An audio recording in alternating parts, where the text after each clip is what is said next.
Class 6 शुरू करते हैं हमारा चैप्टर हिस्ट्री में, चैप्टर 2 अर्ली अर्ली मैन में। यहाँ पे हम क्या देखा था, हमने पढ़ा था पैलियोलिथिक एज के बारे में, जिसको हमने वापस देखा था। पैलियोलिथिक एज को डिवाइड किया था 3 पार्ट्स में, लोअर और अर्ली पीरियड, मिडिल पीरियड और अपर पीरियड।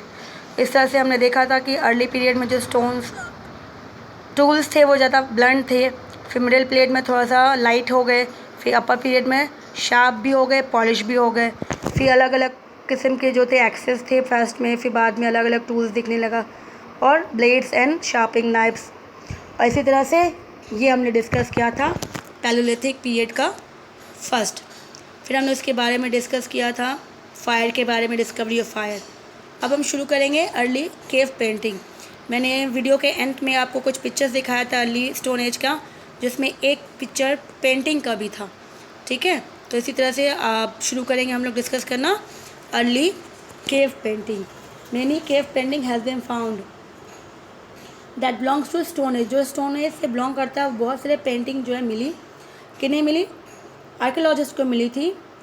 द एवरीडे लाइफ की, वहाँ पे उस समय लोग क्या करते थे, लोगों को जो ये इनका हॉबी था ड्राइंग जिस तरह से करते हो, तो उस तरह से वो लोग ने पेंटिंग शुरू किया था केव के अंदर, जिस जहाँ पे वो रहते थे, जिस केव के अंदर, उसको पेंट करना शुरू किया।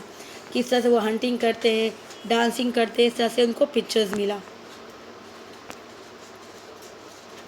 और या फिर परफॉर्मिंग वेरियस रिचुअल्स, जो किस तरह से वो परफॉर्म करते थे, पूजा पाठ करना, तो उनका उस समय वो क्या करते थे, वो सब कुछ उन्होंने केव में पेंटिंग करके, जिस तरह से ये पिक्चर्स दिख रहा है आपको, उसमें क्लियर नहीं था इसलिए मैंने आपको बड़ा पिक्चर्स एक फ़ोटो फर्स्ट वीडियो में अपलोड करवाया था, उसके थ्रू आप इजीली देख सकते हो।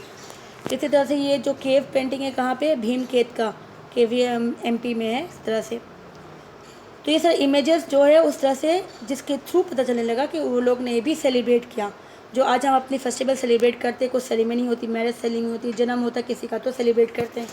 तो इसी तरह से उस समय वो भी लोग सेलिब्रेट करते थे, कुछ ना कुछ ओकेशंस होते थे।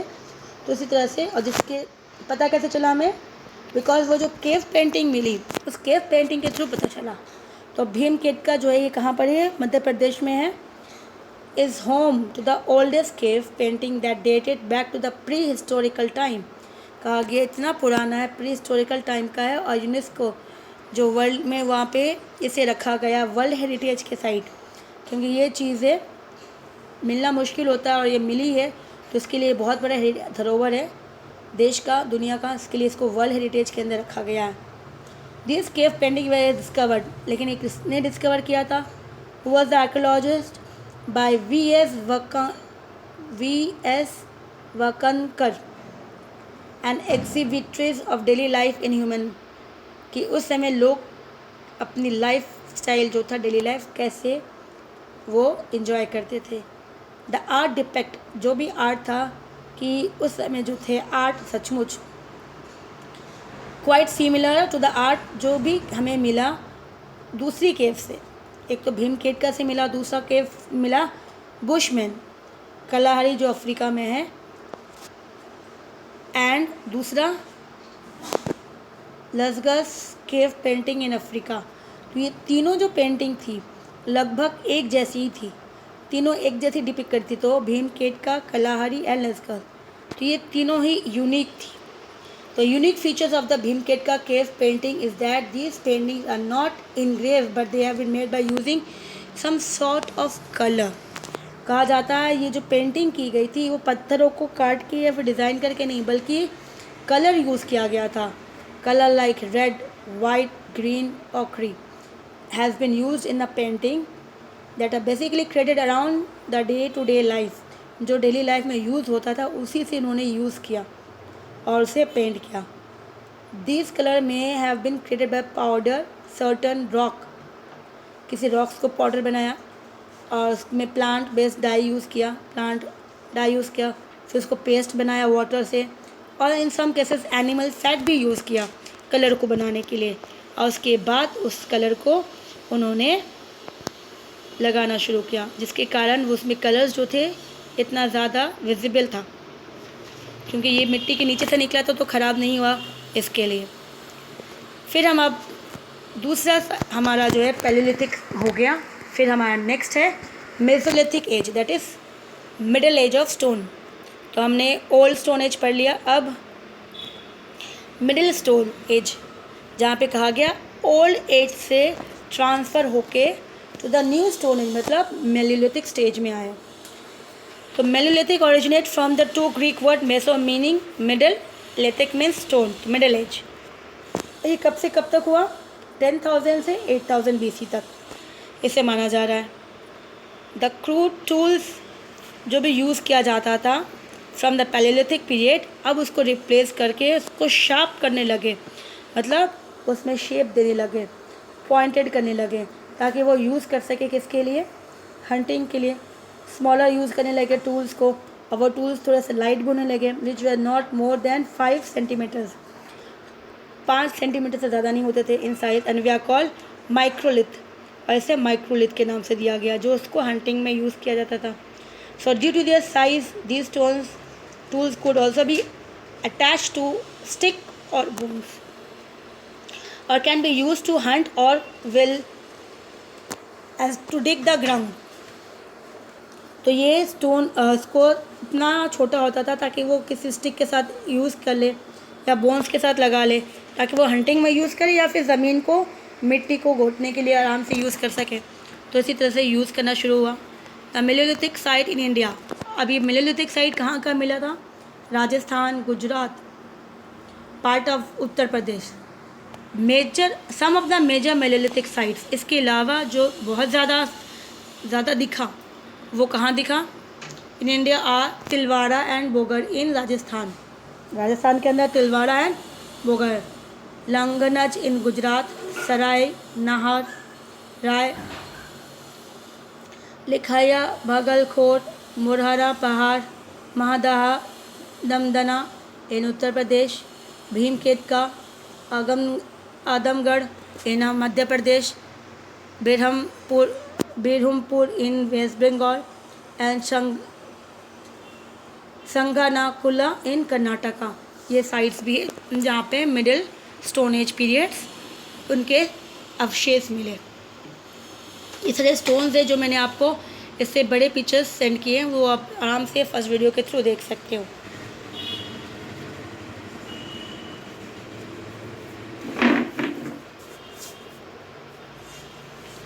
फिर हमारा नेक्स्ट आता है न्यूलिथिक एज।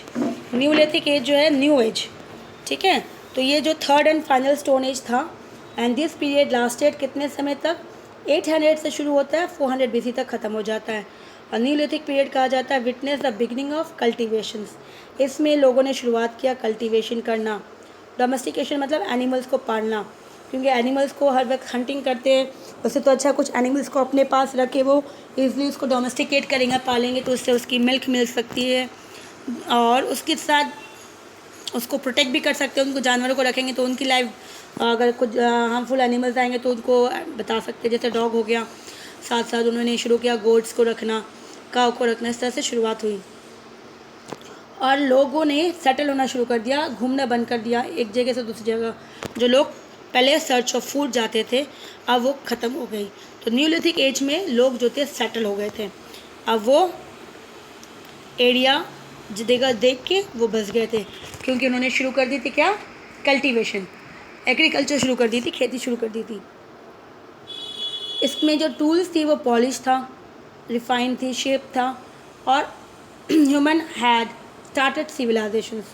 और जो भी इसको चाहिए था उस कल्टीवेशन के लिए, एग्रीकल्चर के लिए, वो सारे टूल्स बनाए गए, अलग अलग शेप्स के ब्लेड्स दिए गए ताकि इसको पॉलिश करे, इसको उसमें बोन्स लगाया गया, और ताकि एक्सेस, एजर, चिल्सल्स, सिल्स, ये सभी जो यूज़ कर सकेंगे वो एग्रीकल्चर्स के लिए। कहा जाता है महग्राम इन बलूचिस्तान, जो पाकिस्तान में is an important site of Neolithic settlement. ये वो साइट था जहाँ पे न्यूलिथिक साइट जो थी वो, लेकिन आज कहाँ है वो? प्रेजेंट पाकिस्तान में। In India important neolithic sites कहाँ है? Burzahom and Gufkral in Jammu and Kashmir, Chirand in Bihar and Belan valley in Uttar Pradesh. ये जगह है इंडिया के अंदर। जो बड़ा हुआ था एक पाकिस्तान में चला गया। तो हमारा चैप्टर तो यहीं पे ख़त्म हो गया, केस स्टडी करनौल। चलो ये पढ़ लेते हैं। The Deccan region of India is known to be very fertile. क्यों? क्योंकि वह जो सॉइल्स है ब्लैक सॉइल्स है, and we all know that fertile regions are densely populated. Black soils है, फिर कोस्टल एरिया जो है उसमें एलुवियल सॉइल है, तो लोग डेंसली पॉपुलेट मतलब लोग को पानी चाहिए और फसल खाना चाहिए, तो खाना और जो एग्रीकल्चर है वो किस में होगा? फर्टाइल सॉइल में होगा। Many pre historical sites have been excavated in the Deccan region. तो जितने सारे साइट्स से मेनली डेक्कन रीजन्स में देखा गया। Some major places that we inhabited by the man by the peoples of the Stone Age include Bhimketka in Madhya Pradesh, Onsi in Karnataka and Karnool in Andhra Pradesh. जो ये mainly किस में आता है? डेक्कन के अंदर ही आ जाता है। What is common among these three places is the availability of ample water। इन तीनों में सबसे बड़ी इम्पोर्टेंट लिंक क्या थी? कि इनके पास तीनों में पानी थी, क्योंकि ये रिवर के पास था, और ये जैसे मैंने कहा ये डेक्कन प्लेटो है, तो प्लेटो मतलब पत्थर, ठीक है, तो पत्थर भी मिलेंगी जिसके लिए वो क्या करेंगे? वो स्टोन बनाएंगे, टूल्स बनाएंगे, रॉ मटेरियल्स टूल्स के लिए चाहिए, इसके लिए उन्होंने ये साइट्स को चुना था। इसके साथ साथ numerous palaeolithic sites Andhra Pradesh में भी था। Cuddapah, Kurnool, Chittoor, Nalgonda, Nellore district has been served palaeolithic remains. साथ साथ एविडेंस ऑफ केव्स भी मिला कि लोग गुफा जो थे वो भी गुफा भी मिली गई पैलेलिथिक साइट्स पेट में करनौल डिस्ट्रिक्ट में पाई गए। फेमस केतावर्ना रॉक पेंटिंग पाई गई थी डेटेड बैक जो पैलेलिथिक पीरियड की थी, और वो करनौल केव्स में पाई गई। Large number of stone tools भी पाया गया केतावर्मा केव्स के साथ, which is known to be the one of the most important pre historical site in India.